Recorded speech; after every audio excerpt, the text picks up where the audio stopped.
हमारे साथ शशि भूषण, हिमांशु मिश्रा और साथ ही रोहित हमारे संवाददाता बने हुए हैं। लेकिन राजनीतिक प्रतिक्रियाएं दोनों ही खेमे से क्या क्या निकलकर सामने आई है। एक तरफ जेडीयू, दूसरी तरफ बीजेपी, तीसरी तरफ आरजेडी और वहीं दूसरे वीआईपी के भी कई नेताओं की ओर से बयान सामने आए हैं। सुनते हैं, उसके बाद चर्चा में आगे बढ़ेंगे।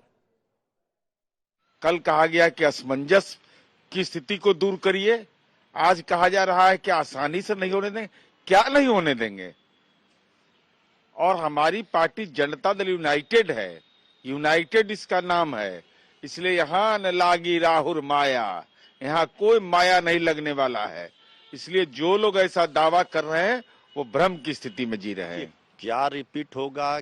क्या हम कहते हैं 2022 में 9 अगस्त 2022 को जो हुआ है वो स्थिर रहेगा और कहीं किसी को कुछ हासिल नहीं होना है।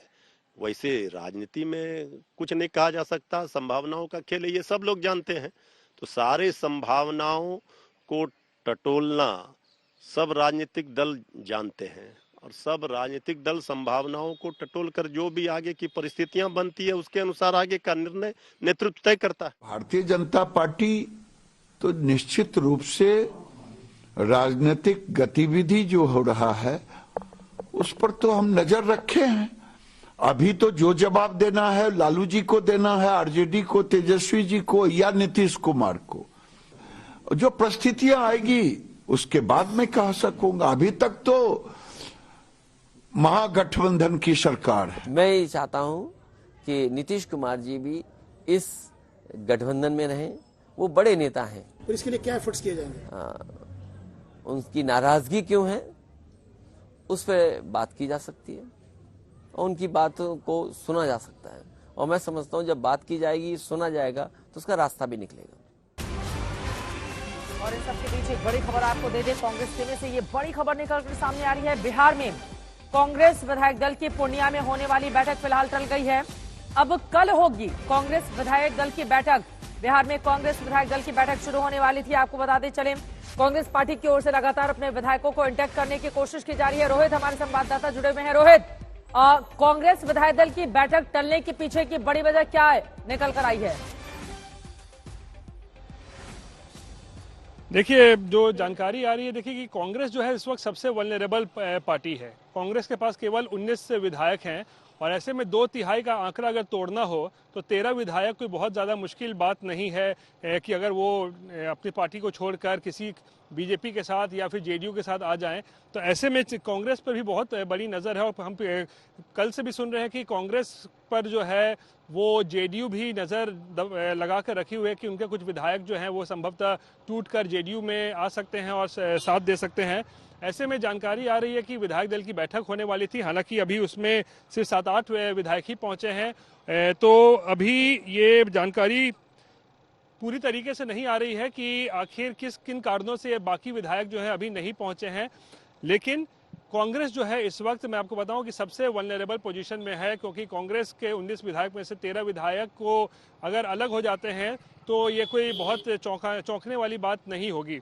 चित्रा, आप ये कह रहे हैं कि अगर कांग्रेस पार्टी के विधायकों में टूट फूट हो जाती है तो फिर ये बहुत चौंकाने वाली बात नहीं होगी। लेकिन बैठक क्यों टली है इस बारे में, क्योंकि बैठक तो आपको तत्काल करनी पड़ेगी, अपने विधायकों से बातचीत करना पड़ेगा। इस बारे में क्यों इंतजार किया जा रहा है? क्योंकि आरजेडी की एक तरफ बैठक जारी है, जेडीयू की बैठक हो चुकी, बीजेपी की बैठक जारी है, लेकिन 19 विधायकों को इंटैक्ट तो करना होगा आपको। कोई खबर भी दे रहे हैं रोहित, आप बताइए। देखिए चित्रा, देखिए हुआ ये है ना कि विधायक दल की बैठक बुलाई गई थी, लेकिन देखिए 2 चीजें इस वक्त पूर्णिया में हो रही हैं। क्योंकि ज्यादातर विधायक को पूर्णिया पहुंचने के लिए कहा गया है, क्योंकि परसों सुबह में राहुल गांधी पूर्णिया किशनगंज के रास्ते बिहार में घुसने वाले हैं। उनकी जो भारत जोड़ो न्याय यात्रा है वो 29 तारीख की सुबह में किशनगंज के रास्ते बिहार में प्रवेश करने वाली है। और इसीलिए लगातार जो कांग्रेस है उनके सभी विधायकों को कहा गया था कि आज से कल तक में आप लोग सब पूर्णिया पहुंच जाएं, जो कि सीमांचल का एक महत्वपूर्ण जिला है, क्योंकि राहुल गांधी के स्वागत के लिए उन सभी को वहां पर रहना है। तो जानकारी ये आ रही है कि तमाम विधायक अब तक पटना से पूर्णिया नहीं पहुंचे हैं, अभी तक पूर्णिया नहीं पहुंच पाए हैं और इसी कारण से बताया जा रहा है। बात की है इंडिया गठबंधन में आने के लिए उनको कहा है, तो क्या मुख्यमंत्री का पद ऑफर किया जा रहा है जीतन राम मांझी के लिए बिहार में? देखिए, ये हम अभी थोड़ी देर पहले हमने बताया चित्रा कि इंडिया गठबंधन के बहुत सारे जो साथी हैं वो जीतन राम मांझी पर अब सबकी नज़र है कि जीतन राम मांझी अगर एनडीए छोड़कर आ जाते हैं इंडिया ब्लॉक में, तो इसका फायदा हो सकता है। और कुछ जानकारी इस तरीके की भी आ रही है कि शायद लालू प्रसाद ने नंबर्स का जुगाड़ कर लिया हो, और ऐसे में अगर उनको 2-3 कम पड़ रहा हो नंबर, तो जीतन राम मांझी, मैंने बताया ना, एक ब्लॉक की तरह है, 4 विधायक एक मुश्त उनके पास है, तो जीतन राम मांझी जिस तरफ भी जाएंगे 4 की संख्या सीधा उस साइड में जो है वो बढ़ सकती है। और ऐसे में खबर ये है कि राहुल गांधी ने, जो सूत्र हमें बता रहे हैं, थोड़ी देर पहले जीतन राम मांझी से बात की है और उनसे अनुरोध किया है कि जीतन राम मांझी सम्मानीय वरिष्ठ नेता हैं और उन्हें सही निर्णय लेना चाहिए और संभवतः उन्हें वापस जो है महागठबंधन में आ जाना चाहिए।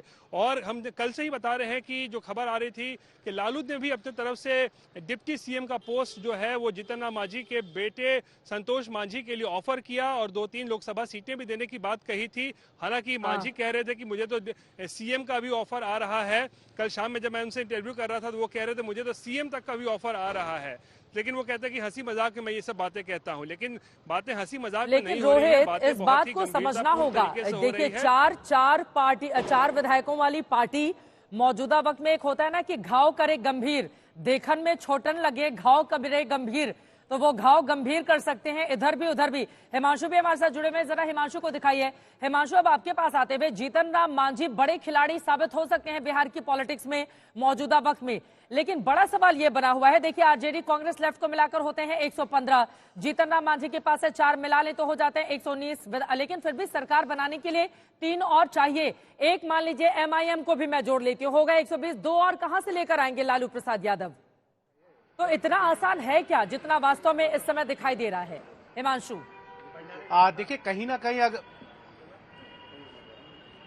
देखिए, मुझे लगता है आरजेडी के लिए इतनी आसान गेम नहीं है जितनी समझी जा रही है। एक तो उनके पास नंबर्स कम है, अगर जीतन राम मांझी आ भी जाएं तो भी 120 बनते हैं। एक निर्दलीय विधायक को ला लें, एक एमआईएम के विधायक को भी अगर साथ ले लें तो उसके बाद भी जो है वो 2 नंबर्स कम पड़ेंगे। और चित्रा, एक चीज और मैं आपको बता दूं, सबसे बड़ी बात यह है कि जीतन राम मांझी भी पलटी मारने के ही एक्सपर्ट हैं।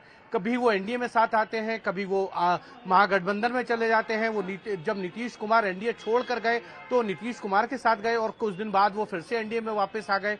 तो जीतन राम मांझी की भी जो स्थायित्व है वो स्थायी है नहीं, वो भी कब किधर जाएंगे ये कोई नहीं जानता है। जैसे नीतीश कुमार के लिए कहते हैं ना कि वो जहां जाते हैं कुर्सी उनके साथ ही चली जाती है मुख्यमंत्री की, इसीलिए जो है वो जीतन राम मांझी भी इधर से उधर घूमते रहते हैं। उनको जहां अपना फायदा दिखाई देता है वो उस तरफ चले जाते हैं।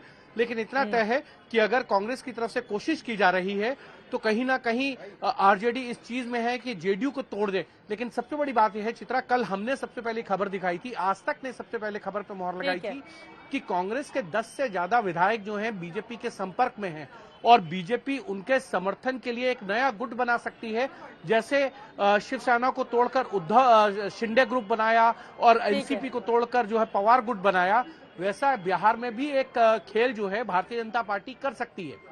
कुल मिलाकर चारों तरफ से खेला किए जाने की कोशिश लगातार जारी है। हिमांशु मिश्रा, रोहित और शशि भूषण लगातार हमारे साथ जुड़े हुए हैं। पल पल बदलती सियासत के बीच नया अध्याय पलटी मार सियासत का लिखा जा रहा है इस वक्त बिहार में।